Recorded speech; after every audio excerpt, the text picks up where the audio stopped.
Welcome to Days of Roar, a Detroit Tigers podcast brought to you by the Detroit Free Press. My name is Mark Borash.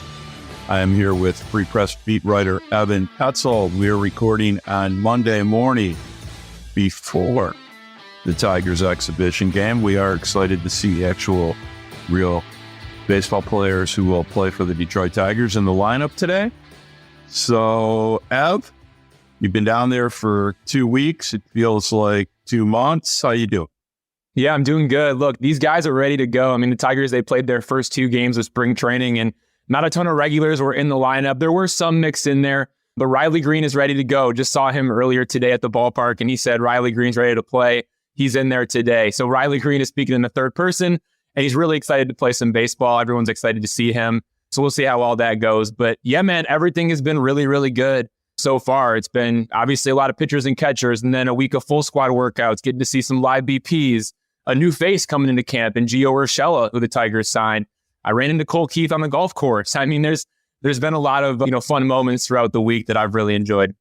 For those of you that have maybe seen a picture or two of my partner Evan Petzold, and there have been a few pictures that I've noticed out and about on the social media, etc. But sporting a new tight-looking hat so far for spring training.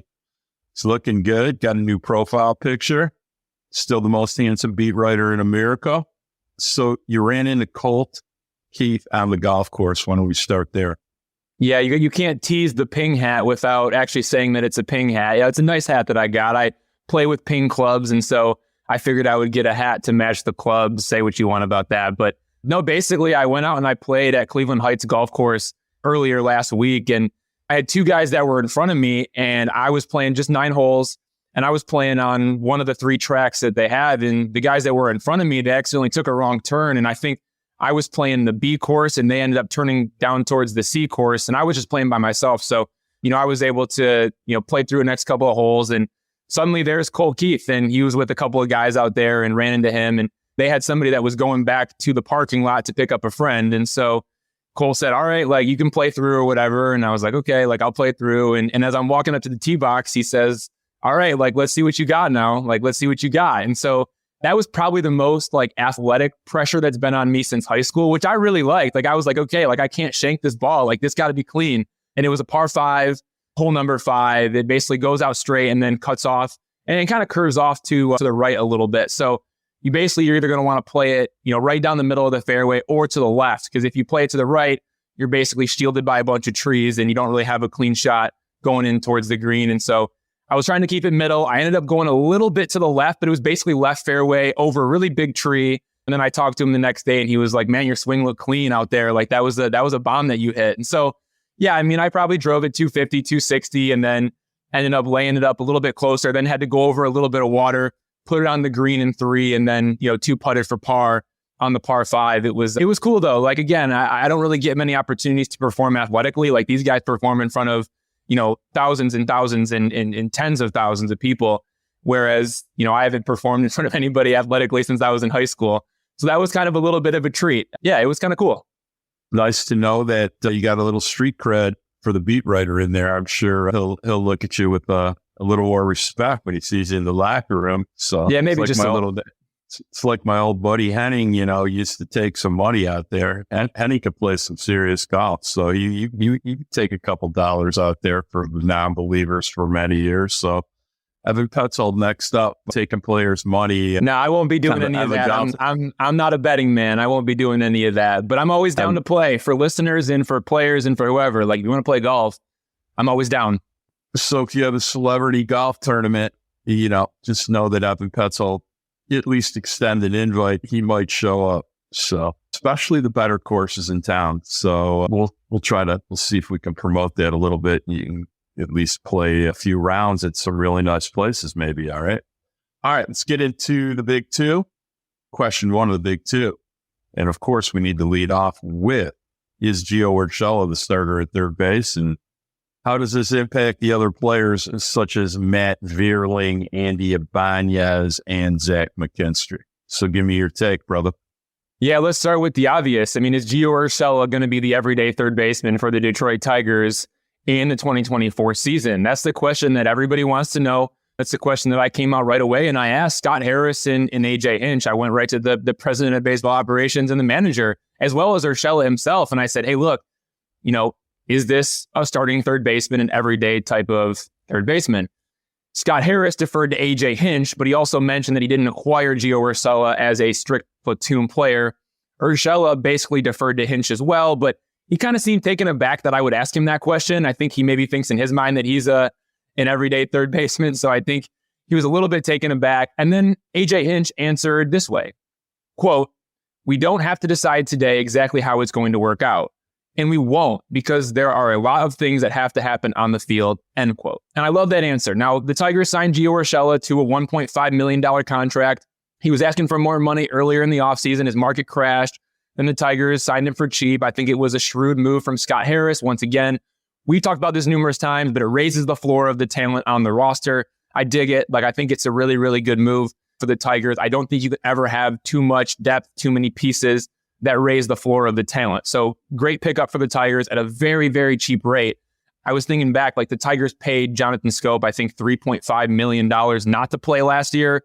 And now they're getting Gio Urshela for $1.5 million to play. That kind of gives you an idea of just how good of a deal it is and how cheap he is at this rate. So he's going to play third base and first base in spring training. That's it. That's where they're going to have him. He's not going to play second. He's not going to play short. It's going to be third base and first base. Mark, I think the big question is he going to be able to stay healthy? Remember, this is a guy who suffered a season-ending pelvic injury on June 15th, took a tumble at first base trying to beat out a double play, didn't need surgery, but he spent 6 weeks on crutches. He hadn't faced live pitching until Friday's practice in Lakeland. We'll see how much it impacts the performance in 2024. That's a pretty major injury. So, again, he was an everyday player with the Twins in 2022, better against lefties, but can hold his own against righties. I think it's a good pickup with everyday starter upside. But like AJ Hinch said, he's not a lock to be the everyday guy at third base. He's not a lock, and if he's not healthy. If he's healthy, he's a lock. So let's review a few things here for people that always like data and stories. So I think Gio Urshela got $8 million last year. I think that's how much money he made. Last 5 years, he's been healthy for 3 of them, been hurt for 2 of them. The 3 years he was healthy, he's had WRC pluses of 111, 119, 133. For those that don't understand what WRC plus is, the easy way to understand it is 100 equals major league average. He's been 11% above average, 19% above average, 33% above average as a hitter. The platoon stuff, I always kind of scoff at right-handed guys discussing platoon splits. There's 140 at-bats in an entire season if you play every game facing left-handed pitchers. Which means exactly. If you play 130 games, you're going to get about 520 to 550 plate appearances. So I'm more concerned about how you're going to hit off of right-handed pitching. So anytime you have a platoon split, I'm much more concerned if you're a left-hand hitter than a right-hand hitter. So it's nice to talk about, but it's kind of meaningless if you're a right-hand hitter. The bottom line is, Gio Urshela can hit a little bit. He can field a little bit. Outs above average from Savant, which is calculated a different way for defense than DRS or what Baseball Prospectus uses. OAA does not love Gio Urshela as a third baseman. Every other defensive metric does like Gio Urshela as a defender. And to be honest with you, he's no worse than major league average, and Austin above major league average, kind of flashy, goes both ways, has a decent arm, and is pretty reliable at third base. Is this an upgrade over Matt Vierling? In the version of Matt Vierling we see now? Probably yes. In the version of Matt Vierling was going to hit 15 home runs that we weren't planning on? A little different discussion, maybe. And that's where I feel like, Mark, that's where I feel like this all still has to play out. That's why AJ Hinch answered the question the way that he did. It has to play out in the field. Remember, there were 3 players in the mix for those at-bats at third base before Gio Urshela comes to Tiger Town. It was Matt Vierling, Zach McKinstry, and Andy Ibanez. Now we're going to see Vierling play more in the outfield this season, especially against left-handed pitchers, despite the fact that he focused on third base all offseason. Now, he can earn at-bats at third base by hitting better than Urshela against right-handed pitching. Like, that's the big thing. We know that Gio Urshela is going to hit against left-handed pitchers. He's going to play third base every day against left-handed pitchers. There's no doubt about it. But what happens if Matt Vierling ends up hitting better against righties than Gio Urshela? Well, then Matt Vierling's going to get more playing time. And that's going to be the case. And that's just how it's going to work. And by the way, I think we continually forget about this, but Amy Ibanez just flat out raked after June 1st last year. It's not just in a platoon split either. He raked. But you know where I'm at with him, though, Mark, is we know that Andy Ibanez, yes, while he did rake, he also plays better at second base than he does at third base. And so I view him as insurance for Colt Keith. What happens if Colt Keith struggles? A left-handed hitter, let's say he struggles against left-handed pitching. Well, that's a perfect spot for Andy Ibanez to get some of his at-bats there. Zach McKinstry is this do-it-all type of player off the bench who can play all the outfield positions, all the infield positions, aside from first base. But more importantly, he backs up Javi Baez at shortstop. So I think he is the 26th player on the roster because of some of his struggles on offense. We'll get into that a little bit more later. But that's how those guys can still kind of fit into the mix. Matt Vierling can very much still earn at-bats at third base. If he's better against right-handed pitchers than Gio Urshela is against right-handed pitchers, Matt Vierling is going to get playing time at third base over Gio Urshela, and that kind of forces Urshela into more of a left-handed platoon role, maybe pick the spots against certain righties. I think you could maybe say higher velocity righties. Maybe we're going to see a little bit more of Urshela. Maybe the lower velocity righties, we see more of Vierling because they'll be able to get around to the pull side a little bit more against those guys. Like, that's where I think we're going to see some of this mix and match play from AJ Hinch and where I think they can get really smart and creative with it. I think there are rules for all of these guys. Ultimately, though, is Gio Urshela the best third baseman on the Detroit Tigers roster right now? Yes, I do believe that. He has the most experience there. I understand that the range and the arm strength has graded below average over the past 3 seasons, but if he hits, I don't really care. And yes, Gio Urshela got Gold Glove votes in 2020, but so did Nico Goodrum and Jonathan Scope, right? Like, say what you want about Gold Glove votes. I don't think it means everything, but he is the best defensive third baseman on the current roster, and he has held his own against right-handed pitchers. So Matt Vierling is going to have to put up a fight if he wants to steal those at-bats. And Urshela is going to have to prove something too, coming back from a serious injury. Like, is he going to be able to hit for power? Like, is this a guy who's going to give you 10-plus homers? Or are we not going to see many doubles, and are we not going to see, many homers? Like, he's really good at putting the ball in play. He doesn't draw a ton of walks, but he's not going to strike out, so the contact rate's really good. But you got to hit for some power. He's going to have to, give me a little bit of damage here, because I think Matt Vierling with the new swing, if it plays, it could be dangerous. And again, that's something that Matt Vierling's been trying to do for a year and years on years on years. I don't want to bank on that. But if the new swing, getting the hands out front of the ball, driving the fastball to the pull side, if that's there against live pitchers in game action, Matt Vierling can be a real dude against right-handed pitchers, and he could be better than Gio Urshela against right-handed pitchers. I think what we need to understand is Matt Vierling still has an opportunity to win some playing time here. I think they're married to Gio Urshela, but at the same time, acquiring Gio Urshela raises the floor and probably also raises the ceiling. The other thing I like to repeat, because people that forget about how AJ Hinch manages, AJ Hinch plays his bench, and his bench is very important to him. And all of a sudden now, if you have Matt Vierling as the fourth outfielder, which is a good thing because, you have a lot of left-hand hitting outfielders, and, McKinstry, Vierling, Ibanez, and Kelly are a pretty solid major league bench. It's a bench that Hinch is going to use and probably optimize. It's a good thing, not a bad thing. AJ Hinch uses this bench. And Mark, we can't forget about Parker Meadows. You're right. Matt Vierling now is a fourth outfielder, but again, Parker Meadows, he's a left-handed hitter. What happens if he struggles against left-handed pitchers? Okay, like if he struggles to hit lefties, the Tigers can now put Matt Vierling in center field for those matchups and give him opportunities as a right-handed bat against lefties. Like, AJ Hinch is going to play the matchup game. He's really smart. He's as good as it gets. I know he would love to have, a guy locked and loaded like a JD Martinez type as the DH and an Alex Bregman at third base, let's just say. He would love to have a plug-and-play type lineup day in, day out, no question about it. But he's also a master at mixing and matching somebody that, Scott Harris obviously trusts to get the most out of the roster. So you're able to assemble a roster like this and give it in the hands of AJ Hinch. There's probably no manager better to be able to do that. I'm excited to see how it all plays out. But again, going back to what AJ said, a lot of things have to play out on the field before we figure all this out. I think the Meadows point's an excellent point, especially early in the year. It raises the floor and the quality of play in the lineups that AJ is going to put out there every day. I'm sure there's going to be numerous days that Parker Meadows does not start in center field. I promise you he finishes the game in center field, especially if they're ahead.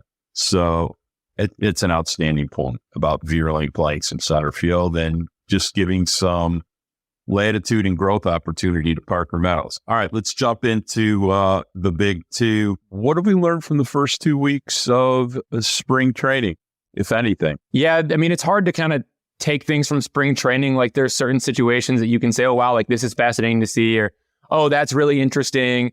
I mean, I think what we've learned and what I've learned is that a lot of guys are coming into camp more ready than ever before. Like there are guys that were throwing live BPs before coming to spring training. There were a ton of guys that were facing live pitching before coming to spring training. I think that's one of the most interesting things is, I mean, there are so many guys that are getting opportunities to, take that next step, even in the off season. And then they have to kind of go back and then they have to re-ramp themselves back up. It's a really interesting way of doing things. There are some guys who threw all off season long who never stopped throwing, which I think is just super fascinating.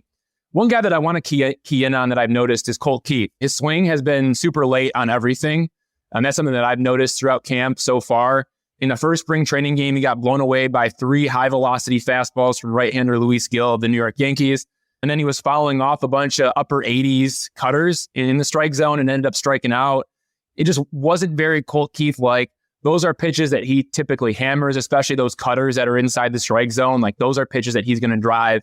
He didn't look great in batting practice either, but I want to I brought that up because I love what Colt Keith did in his third and final plate appearance in the first spring training game when he fell behind 0-2 in the count, already had back-to-back strikeouts in his first 2 plate appearances, but he battles back by drawing 3 straight balls to work the count full. And then he gets a slider, right? It's a down and away slider from a right-hander. Colt Keith obviously being a left-handed hitter. Clayton Beater throws the down and away left-hander coming back into the barrel. And Colt Keith is able to take that pitch in a full count and just drive it back the other way down the left field line for a double. Like it was the smartest piece of hitting that I've seen out of a kid from his age. It was somebody who wasn't trying to do too much, was going to take what the pitcher gave him, got his opportunity to drive a pitch, and then drove it the other way for a double. He drove in 2 runs. Too bad Justin Henry Malloy, a fellow prospect, got thrown out at home plate on the play. But that was such a pure piece of hitting by Colt Keith. And that reminds me of why Colt Keith is ready for the big leagues. That reminds me why Colt Keith, got a $28 million contract, right? Like that's why the Tigers are paying Colt Keith. And that's why he could be around through the 2032 season if all those escalators and, club options are picked up, right? Like Colt Keith is the real deal. That's why the deal could be worth, more than $80 million because he's able to do those kind of things. He's able to take what the pitcher gives him. He's able to understand where he's at with his swing and how to get the most out of his performance, even if he's not swinging it the best. He's a guy that I don't worry about going into a deep slump. Maybe he does early, but the longevity of his career, he's a guy that you could see maybe he's not getting to the fastball. Maybe he's not on time. Maybe he's late, but that doesn't mean that he can't do things and make an impact on the game offensively. We got a little taste of that. That's really special. Like really special players are able to do that. Mark, you can probably speak more to it, but that's honestly been my biggest takeaway. And I saw it in the first spring training game. We could only make so much of spring training. We could only make so much of live BPs and batting practice on the backfields. Like we'll talk about some of that after the break, but like that was a big moment for me when I said, wow, Colt Keith is late on fastballs. He's not getting around to velocity. That's troublesome, but at the same time, he's still able to make it work. He's still able to create damage and make an impact on offense, even when he's not at his best. That's a sign of a really good hitter. That's hitting aptitude, man.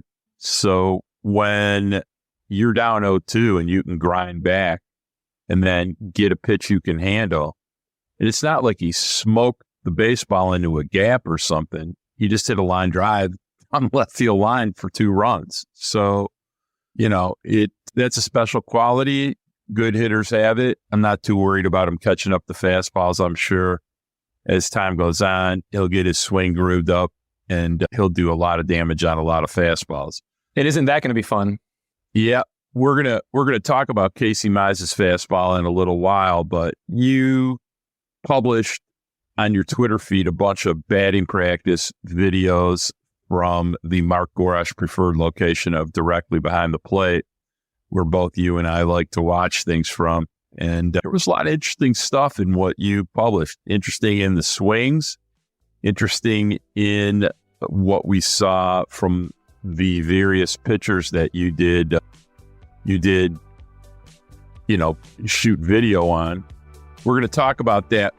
Let's take a fast break. We'll come back. We'll get into all of it. We'll be back in 60.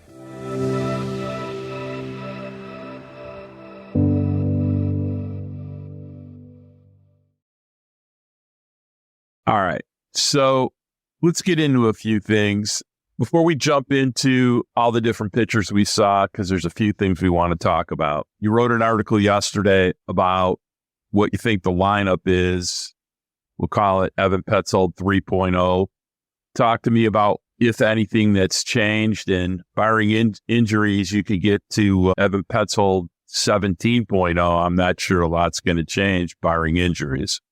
Yeah, I think we should probably save some of the pitcher stuff, both the starting rotation and the bullpen, for a later time, because so much has to play out. I think we really need to focus on the position players. But just to kind of recap, going from my roster 2.0 to my roster 3.0, I made a change at third base. Matt Vierling changed to Gio Urshela. I made a change with the bench bats. Justin Henry Malloy changed to Matt Vierling.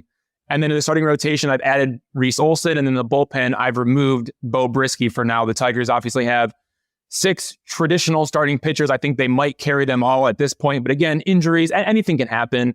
There's a lot of guys that still need to get stretched out. And we really got to see performance in games before we can make a call on the pitcher. So I want to focus on the position players with you, Mark. What do you think about, hey, are the 13 position players already locked in? That was my headline for the roster 3.0 story.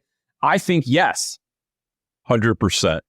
And I think we know too, because look, like one of the interesting topics that's happening behind the scenes is, will Riley Green play right field or left field, or will he play both corner outfield positions? Now, he profiles as an elite performer in left field because of his athleticism, but he isn't as good on balls in play towards the first base side of his position. We saw that when he was playing center field, which would be towards the spacious left center field in Comerica Park if he's playing left field. So maybe he fits better in right field. Now, if that happens, Kerry Carpenter would need to have almost all of his outfield reps in left field.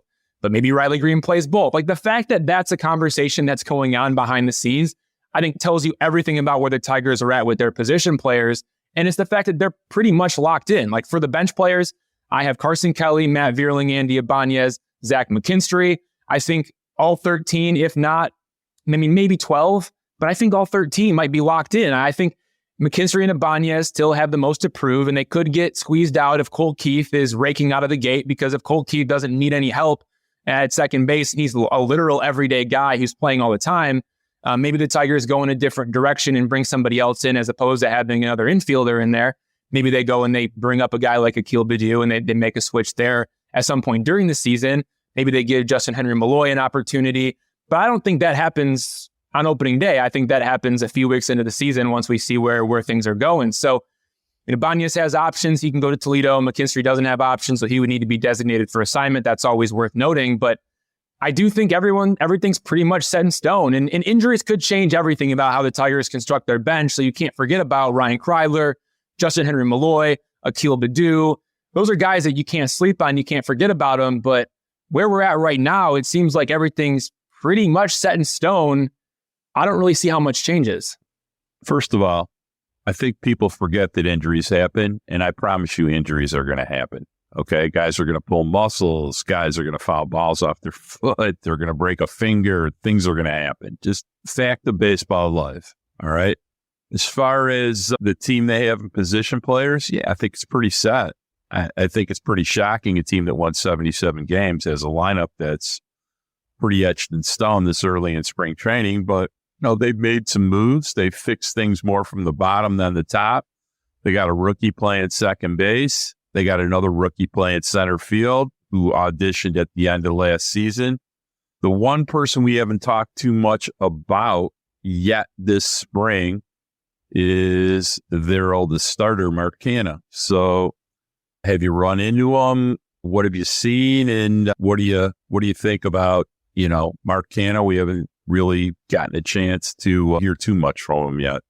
Yeah, so he showed up last Monday for the first full squad workout. He looked very overwhelmed on his first day in the clubhouse. George Lombard had him by a whiteboard that's right by his locker and was showing him basically on a map, here's where you're going to have to go throughout the day. Here's where all of our different drills are. Here's where the batting cages are, all that kind of stuff. He wanted to stay home in Arizona with his family to celebrate his 35th birthday. And so he didn't report to camp early. He came in on the first day of full squad workouts and he looked overwhelmed, like I said. But talking to him on that day, he was very interested in taking on a mentor role with the young players. He talked about being able to sit back, watch for a week or two, and then really diagnose where he can be of help. Also knowing, too, that naturally players are going to gravitate towards him, especially as games get going. They're facing guys, they're looking for certain pitches, they're trying to game plan, and they just want a veteran to bounce ideas off of. Mark Canha is one of the best on-base guys in the game. Like, you go up and you look up and down that list of guys over the past 6 years and their on-base percentages, Mark Canha is in the top 20.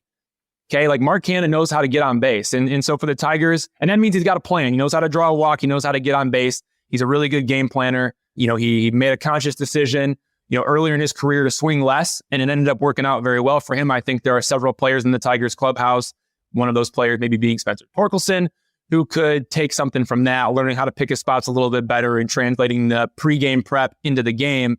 Mark Canha is going to be great for that. His locker in the clubhouse is right next to Torkelson and Green. Like I said, he's already got 1 week down. He probably needs another week to really get acclimated and get comfortable. What I found very fascinating, though, was that he's already spent time with Torkelson.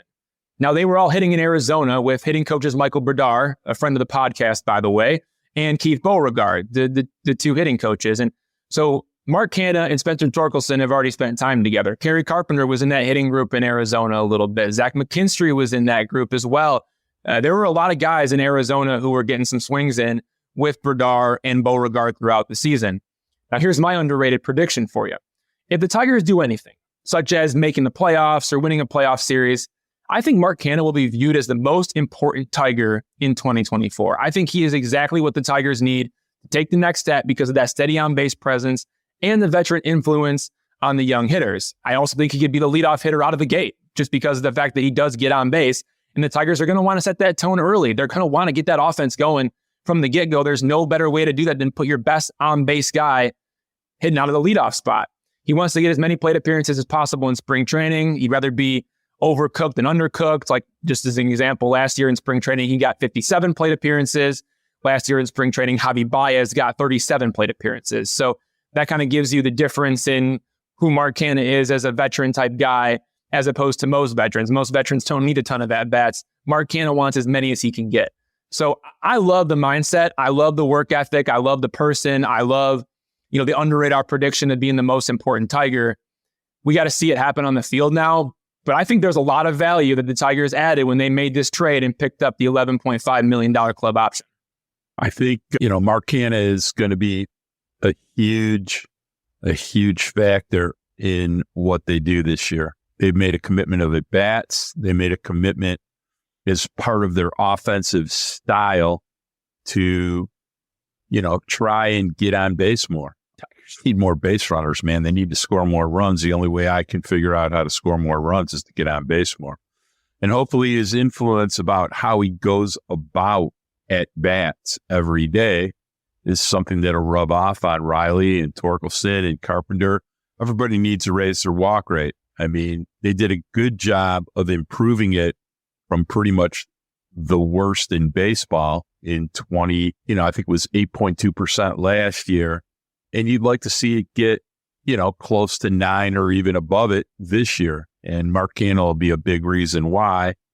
I think there's much question he should lead the team in walks. It's just what he does. Hopefully, and it's not even that, Mark. It's not even just the walks. It's, hey, game planning, right? I think everybody needs to take a step forward in the game planning department, and Mark Canha is going to help them do that, translating the game plan behind the scenes, the individualized strengths, and also the team game plan into the game and carry it into the game and not deviate from it. He's going to help them do that. Now I need to ask you, Mark, look, Jake Rogers at catcher, Spencer Torkelson at first base, Cole Keith at second base, Javier Baez at shortstop, Gio Urshela at third base, Mark Canha, Parker Meadows, Riley Green in the outfield, Kerry Carpenter as the designated hitter who can also play some outfield for you. On the bench, you got Carson Kelly as the backup catcher, Matt Vierling utility, Andy Ibanez utility, Zach McKinstry utility. pitchers aside, because I don't want to talk about them right now. Those are 13 position players I just gave you. Is it enough, and why? Or why not? Well, first of all, here's what I'm going to ask you. So let's take it in pieces. In the AL Central, who has a better lineup than that besides the Minnesota Twins? And we can debate some of the positions, but the Twins do have a better lineup. Let's be blunt about that. Cleveland doesn't have a better lineup than that, do they? No. Kansas. And the White Sox definitely don't. In Kansas City, they've added a bunch of random guys, it seems like. Just not bargain bin type dudes, but guys that you're like, yeah, they're okay. They're okay. Right. But again, I think you can't just talk about floor. You also have to talk about upside too. I think the Tigers lineup might have more upside than anyone. I guess you could push back with the Twins because if certain players in that lineup are healthy, they're dangerous. Well, but here, the Tigers do have some upside too. There's just a lot riding on these young hitters. Look, it's not in Mark Gorash's DNA to be overly optimistic, more realistic than optimistic. But let me ask you a question here. Does Spencer Torkelson have upside this year? I think there's no question about it, Mark. Look, he has a track record of getting better. Go back to his growth from 2022 to 2023. There's no doubt he should take another step forward, both offensively and defensively in 2024. Like he put in work on both sides of the ball with Michael Berdar, who we've mentioned a couple of times now, the hitting coach. He's worked on his, fielding ground balls to the right, which he's really struggled with his first 2 seasons in the big league. So he should be a better defender this year. Offensively, can he stick to his game plan a little bit better, drive some more pitches? We saw him get really hot in the second half of the season. Can he keep doing more of that and even elevate it to the next level with some of the game planning things I've been talking about? I think so. So yes. Does Cole Keith have upside this year? He has Rookie of the Year upside. Okay. Does Javi Baez have upside over what was the worst season of his major league career? If Javi Baez can be on time for fastballs, he can be the best player in this lineup, maybe the best player in the American League Central from a WAR standpoint, considering the elite defense. Look, even if it's just a reasonable level of improvement where he hits 23 homers and hits 240, how much of an improvement is that? Mark, if you look at what he does defensively, you could still argue that might be the best player in the American League Central, considering the defense and the fact that now he's hitting, say he gets back to hitting 20 plus home runs and he's able to hit 240 and he's playing elite defense. That's a damn good player. It's a good player. I would say Carlos Correa is maybe a better player, but my point is Riley Green have upside this year if he stays healthy. Don't sleep on Jose Ramirez either. I know. Respect. Yeah, I know. No, he does. If he stays healthy, of course. Riley Green can ball. He can play. All right. So the bottom line, what I'm discussing is that not only do they have a reasonably representative major league average lineup now, the lineup has a lot of upside because these are a lot of young players who have an opportunity to grow and improve their level of consistency, not to even mention their level of performance. So the bottom line is, yeah, pretty solid. Done a good job. I think, what I said the other day in a tweet is the floor of this particular lineup is pretty excellent. They've built it from the floor up. What really is going to determine how good the Detroit Tigers are is they need a few stars. And do they have a few players that have the possibility of becoming stars? When I say stars, I mean guys that are good enough to make an all-star team or borderline make an all-star team. So, yeah, they have a few of those guys. They have to play like it. So, it's a year of growth and there's upside to this baseball team. And I think, we need to see some players grow now. It's, we can stop talking about getting better. It's time to start playing better. So, Javi Baez, you showed a video. He was taking some swings left-handed and people got all up in arms about it. But I think if you've ever stood in a cage before and you understand how difficult it is to take good left-handed swings when you're a right-handed hitter and the nature of the level of hand-eye coordination it requires. I was laughing at some of people's comments, and just so you know, Mark Gorash doesn't often read too many comments because he knows better. But, Javi, haven't heard too much from him lately. A little bit of a splash when he got there, but seems like he's just going about his work. And what are you seeing? Yeah, so it's a lot of takes, a lot of swing and misses, and one, ball in play that was pretty hard contact off Kenta Maeda that he hit from the right side of the plate, obviously, in a live BP. But other than that, it's been a lot of takes, a lot of swing and misses, violent swing and misses still. And then obviously, when he runs into one, it goes a long way. I thought the left-handed thing was actually pretty interesting. And I do want to have a debate about it because I got a very fascinating text message after I posted that video, and I want to talk about it with you. But first, I want to set the scene of this guy gets in the box, he's hitting left-handed, and this is just regular batting practice. Hitting coordinator Jeff Branson is tossing BP on the backfields one day, during the past week. And all the swings on all the balls were put in play. Like, he put the ball in play with every swing. No swings and misses. It looked very smooth. Like, it wasn't the violent Javi Baez, pull the head, yank the body, violent type swing. It was like really smooth. And I went and I asked him, I said, "You're not trying to be a switch hitter, are you?" And I was kind of joking, right? Like, he knew I was joking. And he said, "Yeah, I do it for fun. But also," he said, "one of the reasons why he does it is because he wants to stretch his back and level things out. He takes so many right-handed swings, so taking a few left-handed swings, he feels like helps his lower back and his hips feel better when he's swinging from the right side." So I found that to be a little bit fascinating. It's also interesting, too. Javi Baez is left-handed dominant for most things, but he's a righty in baseball, and he has experience hitting left-handed in big league games. He's 1 for 3 with a double in his MLB career as a left-handed hitter, just kind of screwing around late in games against position players when they're pitching. So he does have experience batting left-handed. Look, his lefty swing probably would not hold up against 100 miles an hour. I do not think it would. I mean, you put Johan Duran on the mound, right? And you tell Javi Baez to stand in the box left-handed and try to hit it. Like, that's just not going to happen. But his left-handed swing looks so much smoother than that violent right-handed swing that we see on so many of those swings and misses on sliders in the dirt. I had a high-ranking analyst from a different organization text me an interesting idea. He said, "Look, I read your story. I know you said Baez has no intention of switch hitting, but watching his left-handed swing, I genuinely think that if he doesn't bounce back this year, he should try converting to hitting lefty full time. The path is quicker to the ball, and obviously the back will be less messed up rotating as a lefty because, again, that's not what he's been doing as a righty, right? Like, as a righty, his back is so messed up because of how many violent swings. From a lefty, again, like, we're seeing the path is a lot quicker to the ball, and I think it's just interesting to think about. I want to ask you that question, Mark. If he flames out and he's terrible again this year, making $25 million, is that your plan Z, if you will, last resort fix to try to change Javi Baez is make him hit left-handed? Because he's never going to change his approach. The swing obviously isn't going to change. He's got to time out fastballs, but if he's not able to do it, do you try to make that guy grind in the left-handed batter's box and see what happens? I can't even.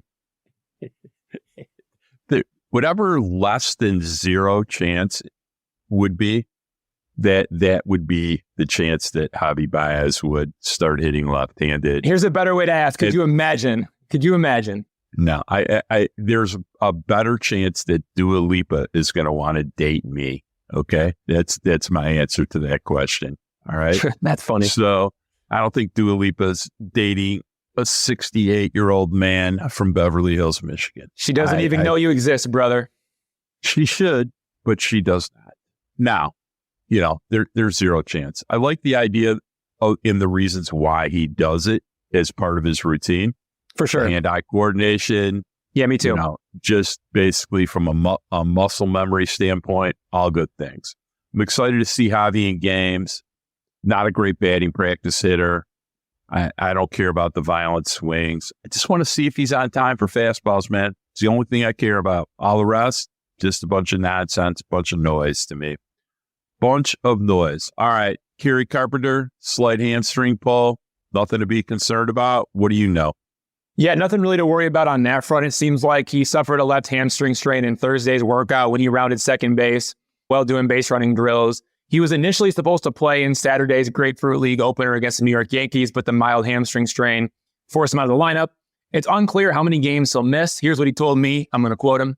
Quote, "We'll get it good. It's going to be fine." End quote. So Kerry Carpenter feels like he's going to be just fine. I think the Tigers feel the same way. It's just a matter of how long it's going to linger for and when he's going to be able to get into games. Hopefully by the end of the week, we'll see. All right. Everybody's going to play today, or a lot of people are going to play first time. It's a home game. We're going to talk about it. after this break.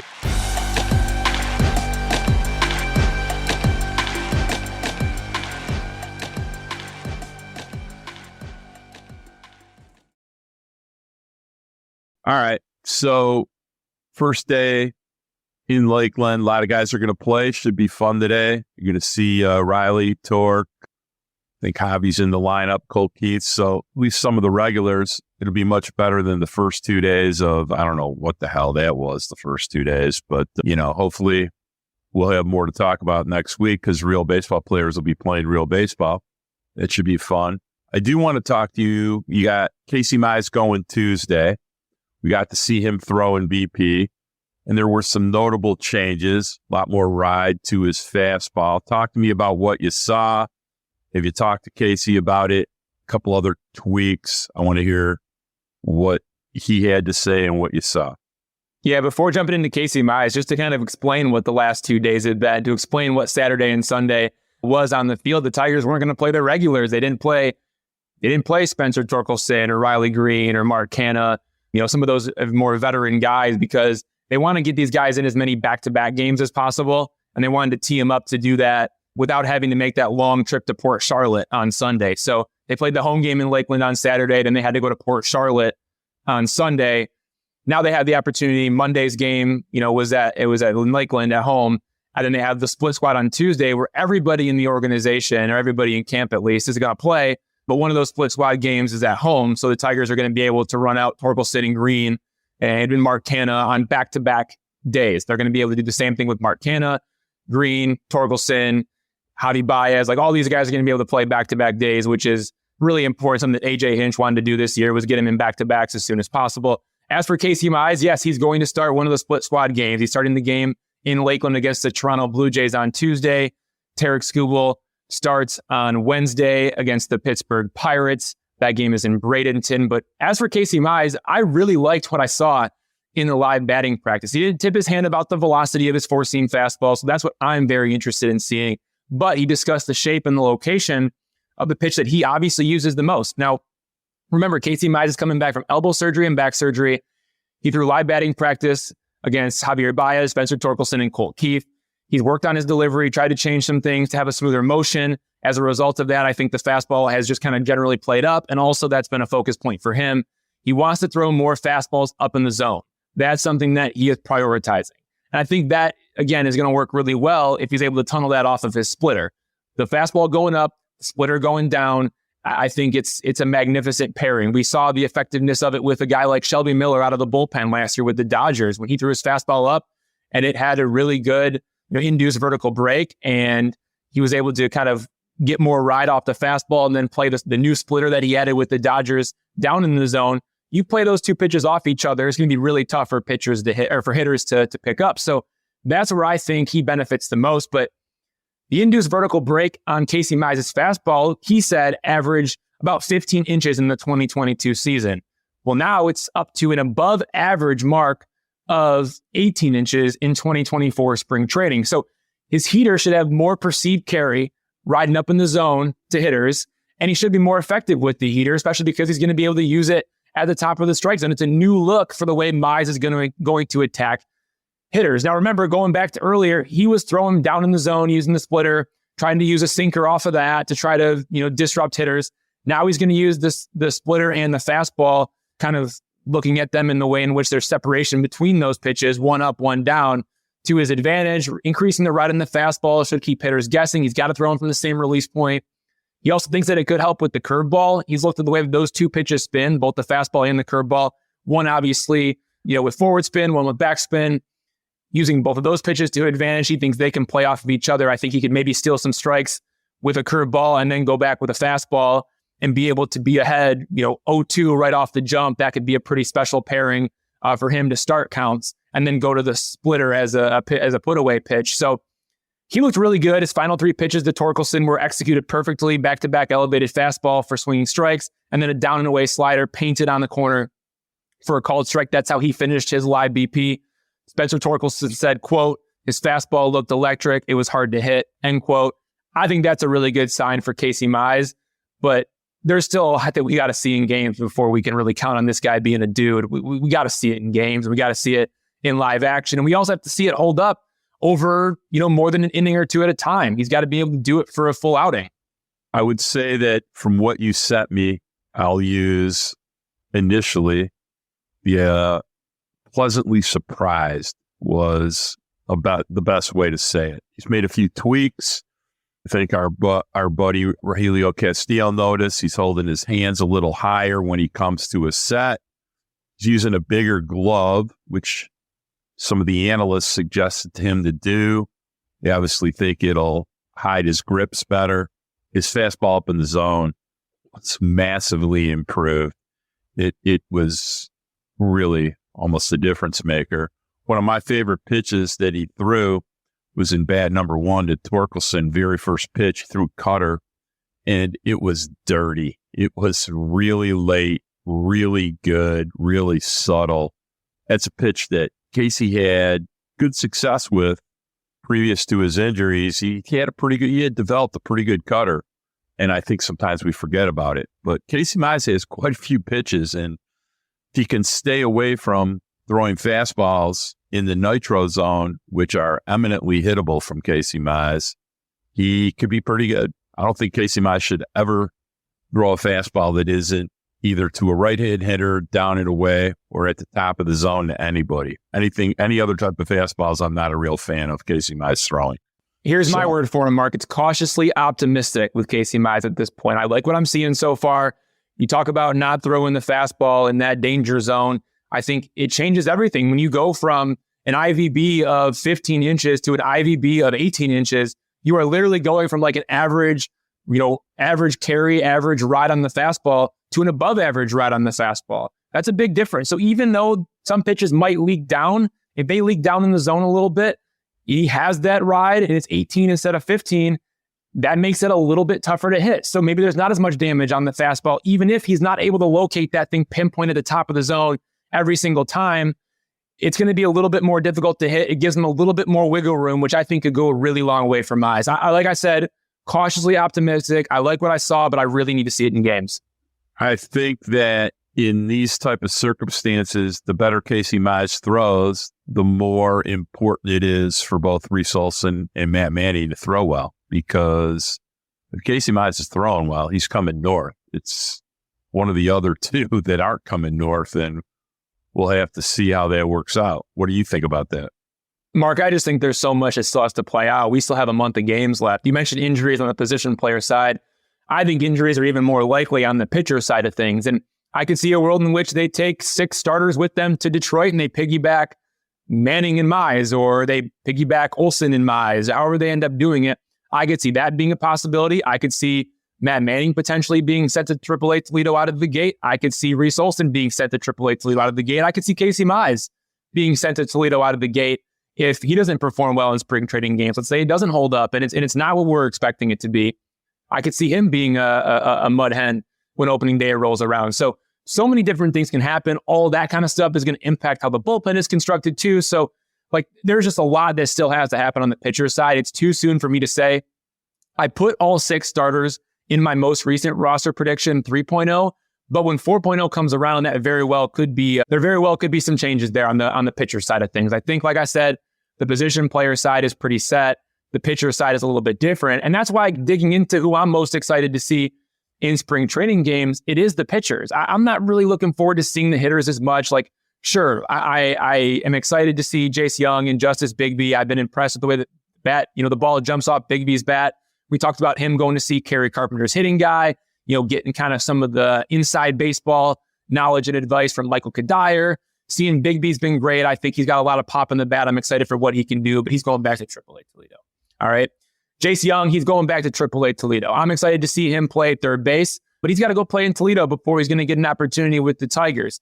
The guys I am interested to see are on the pitcher side. I'm excited to see Casey Mize, Matt Manning, Jack Flaherty. I want to see what's the potential for upside with all 3 of those pitchers. Reese Olson, I think we know what the upside is because we saw it enough last year. We saw how nasty he was in September when he was able to find the balance between getting ahead of hitters early and then being able to put them away instead of chasing strikeouts early and getting into bad counts and having to battle back. We know what Reese Olson can be. We know what Taraskubal can be, and we've seen Kenta Maeda for long enough. But what about Mize, Manning, and Flaherty?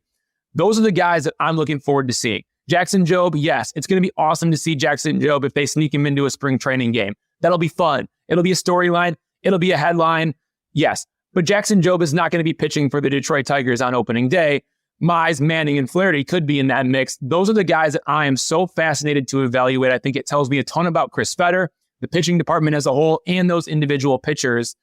My eyes are going to be locked in on that Mize, Manning, Flaherty group, especially as we get ramped up and it's not just one inning, but it becomes 2 and then 3 and then 4. And we dig a little bit deeper into spring and some of these battles ramp up. I think you have 2 guys that are going to be fighting for roster spots. We've heard a little bit about Joey Wentz, get a little higher arm slot. I'm excited to see if he gets extra velo and what he would be as a 1 or 2 inning reliever. Good call. Because if he's not better, he's not here. The other guy I'll also be excited to see is I hear Bo Brisky's working on an improved slider. So far, it's kind of been like Bonderman's changeup. Every year, it's an improved slider. I'm curious if you've seen it at all. No, I haven't really watched his slider a ton. I want to see it in games against hitters again. I did see some offseason video that was, thrown my way from some of his bullpens in the offseason. And the slider that got sent to me looks sharp, but that might have been his best slider that he threw all offseason, right? Like, you never really know on those things. So we need to see it in the games. That is like the age-old question with Bo Brisky is, does he have the slider? But if you go back to my roster prediction, that's why I moved him out of the bullpen, because I do think that if he has a better slider, he'll be given an opportunity to start in AAA Toledo. Right now, I'm going to lean in that way just because there's so much that has to shake out on the pitching side of things. So I'll lean that way for now. But if he doesn't have that slider, and let's say Joey Wentz struggles a ton, I think Bo Brisky is in the bullpen and potentially could be in a high leverage role out of the bullpen because of how nasty the stuff is. I mean, man, the velo out of the bullpen for Bo Brisky is incredible. The changeup, we know it's nasty. The question is going to be, does he have a starter's slider or does he have a reliever's slider? And when I say that, I mean, when you're a starter and you have a slider, you're going to have to rely on it. You're going to have to throw it a lot. You're going to have to, mix and match it with the other stuff and really sequence. When you're coming out of the bullpen, you can lean more heavily on that fastball changeup, mixing in a couple of sliders as show me pitches, if you will. So yeah, we'll see about that. But again, I love the upside for Brisky out of the bullpen and think he still has some sneaky opportunity as a starter. All right. So you sent me some video on Max Clark. He's tweaked his swing a little bit. He's holding his hands a little higher. He's wrapping the bat a little bit behind his head, changed the attack angle. He's also incredibly jacked, to say the least, especially for somebody his age. He seemed like he was having a lot of fun in his interview with Jason Benetti, but he's made some swing changes. I'm kind of curious. Is he hanging out down there yet? Or, what'd you think of the swing changes?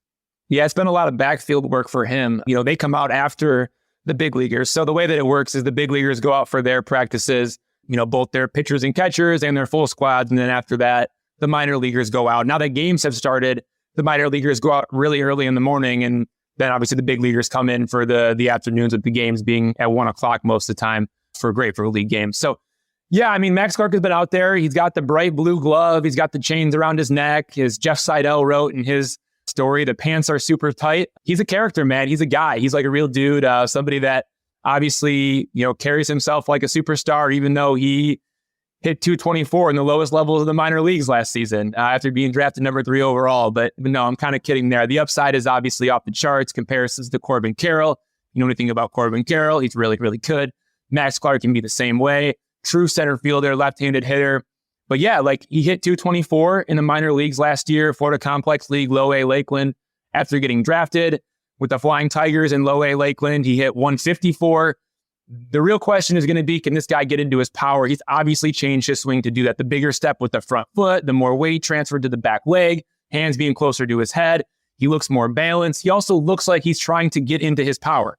So I think that's something to monitor as we get into games. It's going to take some time. I don't know how much we're going to see Max Clark, if at all, in spring training games. Maybe they give him a look down the stretch. Sometimes they like to do that just to kind of burn the younger guys. Like we've seen Roberto Campos come over and play a game, and Christian Santana, come over and play a game. We saw them do that last year. I could see them maybe giving Max Clark a couple ABs, but at the same time, what's really the point?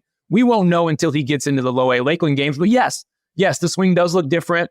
Number 3 overall pick in the 2023 draft out of high school. Super jacked as a 19-year-old, was also super jacked as an 18-year-old. I'm sure he was also jacked at 17, 16, 15, and 14 because he's a huge dude, right? He is a muscular man. But again, it's all got to translate to the field.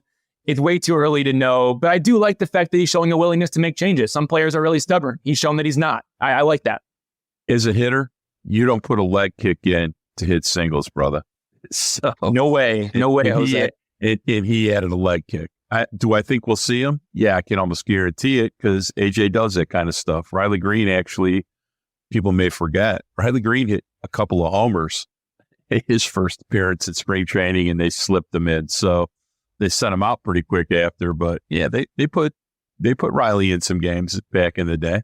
So I would imagine at some point in time, especially probably in Lakeland, we're going to see Max Clark get in at bat or two this spring. So thought it was pretty fun, pretty interesting to see he's made some swing changes. And until you see guys do it in a game with an umpire behind them, it's hard to know what the changes really mean. All right. Well, it's spring training. Tough to really get too excited about too many things until we play a lot of games. I wanted to ask you one last thing we want to do a minute on.